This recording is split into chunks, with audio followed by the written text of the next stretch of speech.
Interest हे print होत नाही, हे काय. आणि जर कामगार रेग्युलर असताना तो जर लोन काढायला जातो तर कुठले केसेसमध्ये असे नमूद झाले आहेत की त्याचा इंटरेस्ट पगार जातो, हप्ता जातो, पण त्याचा इंटरेस्ट जात नाही. त्यामध्ये ते कामगाराचा NPA दाखवतोय.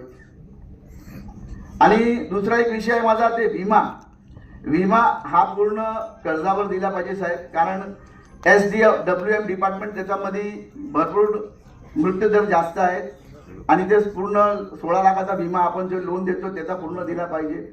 पण माझी अशी मागणी आहे साहेब, जर आपण कुठला इन्शुरन्स कंपनीला 20 कोटी रुपयाचा आपण टेंडर देतोय आणि त्याला 10 कोटीचा फायदा होत असेल तर ही योजना आपली बँक लागू शकत नाही का सभासदांसाठी? आपल्याकडे तर एवढे पैसे शिल्लक आहेत. आणि जे सभासद जे महिन्याला 1020 रुपये त्याची जाते शेअर्स मध्ये जमा होते, त्यात आपण 6000 रुपये वजा केले तर 6000 रुपये होणार, त्याला व्याज पण नाही भेटणार साहेब. तर आपण EMI मधून जर अशी तरतूद आली तर EMI मधून आम्हाला टप्प्याटप्प्याने मंथली आपला प्रीमियम जाईल तर सभासदांना पण भारी पडणार नाही आणि ते लोन पण आपल्याला मोठा भेटू शकतो इन्शुरन्स. त्याच्यावर जरा विचार केला पाहिजे साहेब. दुसरा एक आहे सेवानिवृत्त. आपला जेव्हा कुठला कर्मचारी निवृत्त होतो, आपली एवढी 20-30 कोटी वार्षिक आपण हे देतो, टॅक्स देतो सरकारला, तर आपला एक सभासदाला सेवानिवृत्त सभासदाला आपण चांगली भेटवस्तू देऊ शकत नाही का साहेब? एक आपण बॅग देतो साहेब आणि ते बॅगाचा काय धोरण आहे ते मला आतापर्यंत ते बॅगचा काय धोरण करणार आहे की बाबा सेवानिवृत्त झाला ही बॅग घे, कपडे भर आणि गावी नी 30 कोटी आपण टॅक्स भरतोय.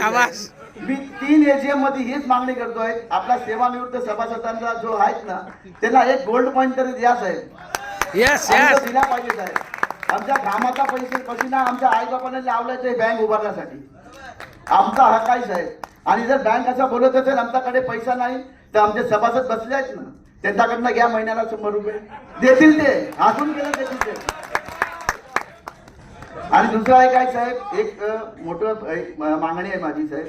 आज आपली बँक सर्व शाखेमध्ये आहे पण माटुंगा ब्रांच आहे साहेब, एक माटुंगा ब्रांच आहे साहेब. तिथं माटुंगा वॉर्ड मध्ये आपली ब्रांचच नाही साहेब. ते माटुंगाचे सर्व सभासदांना एवढा ट्रॅव्हल करून परेल ब्रांचला जावं लागतो साहेब.